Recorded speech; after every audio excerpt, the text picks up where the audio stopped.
he definitely deserved it. I think he did it. He did all he could in WCAC. He got like 4 or 5 WCAC championships, so it's his time. If he had gone there first, would Maryland have been in consideration for you? If he had went to, yeah, if he was there, he wouldn't have coached me. So. Yeah, I know.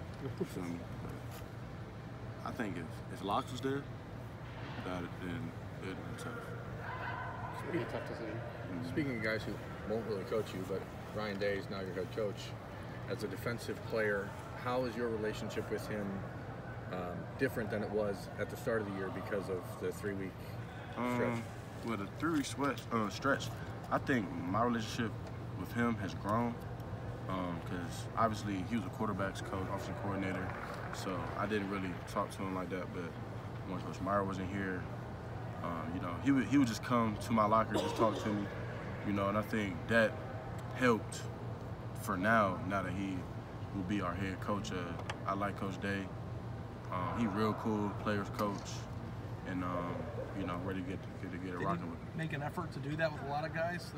Like a lot of defensive guys, because he didn't know us. So like, you mean like during the 3-week period when he was the head coach? I think he talked to more of the defensive guys during that period than offense, just to get to know us. You know, he was our head coach at the time, so he had to know what it was like. So that 3-week period, you think would be pretty big help for him? Yeah, it helped for him. Yeah.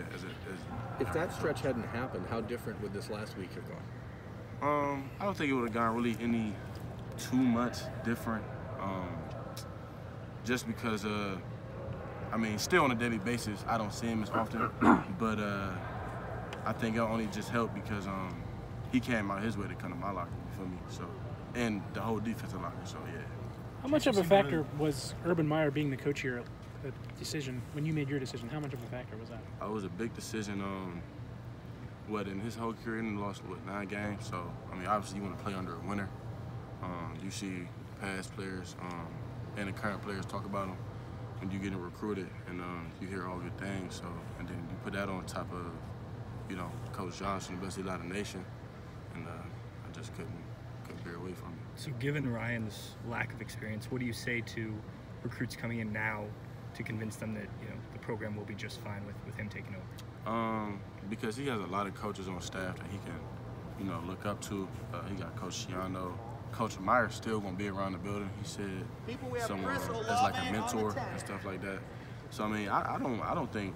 I mean, and I mean, obviously it's the coaches that set the culture, but it's really the players. You feel me?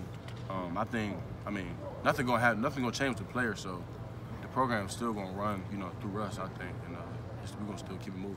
Chase, did anything change with you down the stretch? It seemed like you really turned a corner and started cranking up that pass rush again. Yeah, a lot of people don't know that I rolled both my ankles during the season.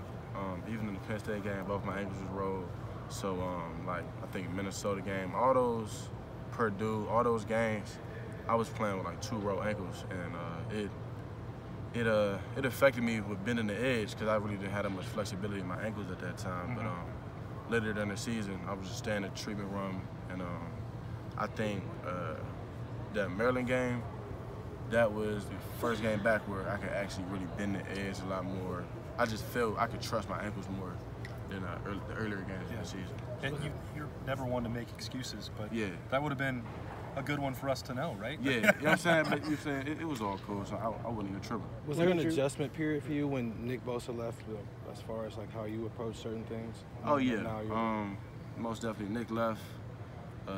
I guess when Nick was here, you know, when like if an offense like didn't know who I was yet or anything like that, they you know, they just couldn't double us. And obviously going into the games, they would double Nick. You feel me?